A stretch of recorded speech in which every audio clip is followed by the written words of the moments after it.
Here in a second. Before we hear from Yashima, a real quick and special thanks to Pico for being on board for the Women Empowerment segments and the second annual Woman of the Week Luncheon. Pico actually today is helping me fulfill one of my bucket list items. They've lit up their building in Center City in support of the luncheon and for Women's History Month. How cool is that? Pico rocks. And Yashima is the voice of Pico Empowerment segments on 95.7 BenFM. She also owns her own firm, Magnate Marketing and Consulting, right here in Philly, where the focus is on brand strategy, media relations, and communications solutions. Yashima is a graduate of University of Pennsylvania, and the National Association of Professional Women has honored her as a 2010 Woman of the Year in their marketing category. So welcome to the podium, Yashima AziLove.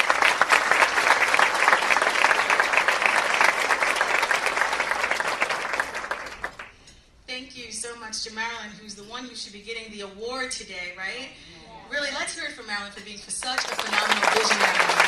That who knew that it would be avant-garde to do radio for women, and 2 years later to be able to see the room filled with powerful, beautiful women. So I salute you on today, girlfriend. How about that?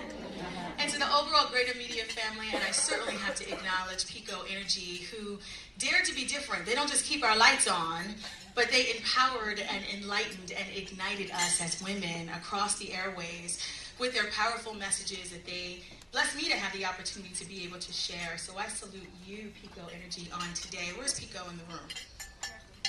Excellent.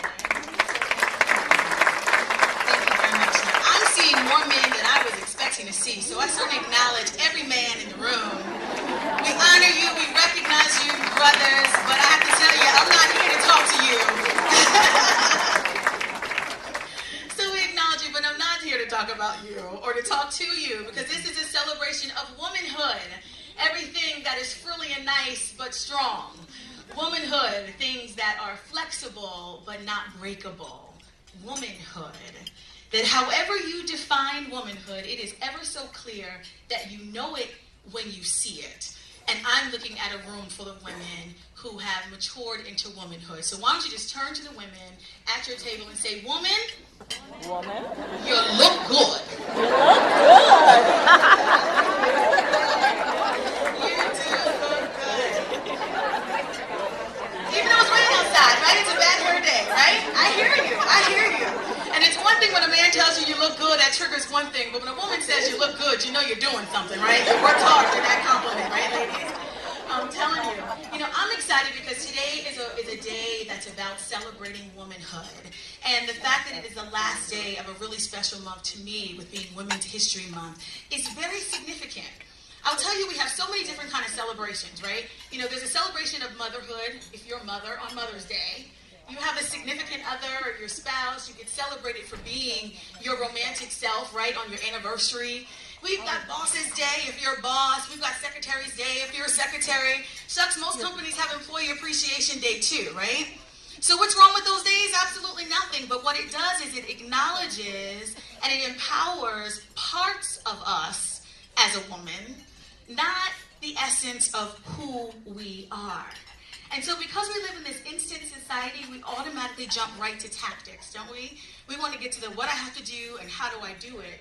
And sometimes our focus is so much on the celebration of what people acknowledge about us, which is the what we do, that it precludes us from having to step back for a moment and think about the essence of who we are. Our who is supposed to dictate to our how and our what. So we all had about 30 minutes of networking time, right? And you met people for the first time, and you shook hands, and you wanted business cards, and 9 times out of 10, maybe 8 times out of 10, this looks like a really smart group, people ask where do you work? What do you do for a living? That's how we introduce ourselves to people. That's the question that we ask. When 70% of Americans don't even like their job, what makes you think that the job that someone's in is actually a point of contact with that individual? Well, it's not a point of contact with that individual. So my charge to all of you fabulous, wonderful ladies out there is as we dine together and as we continue to meet one another during the course of today, I want to dare you to actually meet people's who. Ask the passion, what impact do you make on the world? Tell me about yourself. What's your passion? I'm sure, very sure, that someone's what and someone's how will introduce themselves to you eventually. But what you really want is to be able to make an authentic connection with a woman, because celebrations like Women's History Month gives us the unique opportunity to step back, to introspect, and think about all the things that we really are that makes us powerful beyond measure. And when you're comfortable with your who, you unconsciously give other people permission to be as comfortable with their who. So I want to leave you with a story. I grew up in Amityville, Long Island. So in New York, there's my Long Island accent just came out. Long Island, right? There you go. And so back in the day, the biggest deal in the world for a Long Island woman, so you can confirm, is being able to get your license. Right? Because public transportation is not what public transportation is in Philly, in Long Island. So you wanted to drive, right? You became an independent gal when you could drive. So at 14 years old, I was able to get my junior permit. And then at 16, you're able to get your junior license, okay? And the biggest difference between a junior license and a permit is the ability to drive at night. And I remember the first time I took my parents' Lincoln Town car, which was middle class Long Island back in the day, right? My girlfriend over here is attesting to that, right? And I remember leaving the house to go to the movies for the first time at night, and what my mother said to me was, Yashima, remember to cut the lights on. And don't be afraid, because it's dark in Long Island, right? Listen, cut the lights on, Yashima, and remember, look for the yellow line. If the lights are on and you follow the yellow line, you won't run off the side of the road. That was the advice she gave me. And I remember getting in the car all fired up because I'm going to get my girlfriends for the first time. I was doing something. I was 16. I get behind the wheel of the car, and I realized I had never cut the lights on before. So I'm looking for the lights. Exactly. Had to find the lights. But when I cut the light on, I realized, wow, I can really see the compass. I can see the yellow road. So for the women that are in the room that are thinking, it's nice to talk about the who I am, and that is not being defined by being a wife, mother, or even a professional, but I'm talking about what your real who is. If that's difficult for you to find her, then I'm going to give you the same advice my mother gave me at 16. You have to cut your inner light on. And when you cut your inner light on, that small voice that will illuminate the yellow road in front of you, that yellow line, and if you follow it, it will always direct you back to your authentic self, which is your who.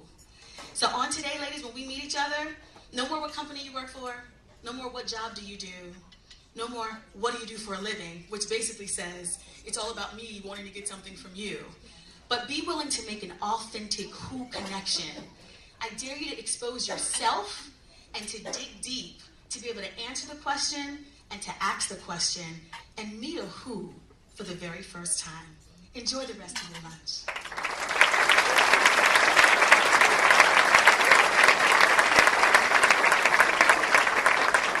Thanks, Yashima. God, she rocks. Love her. All right, time for our first keynote speaker.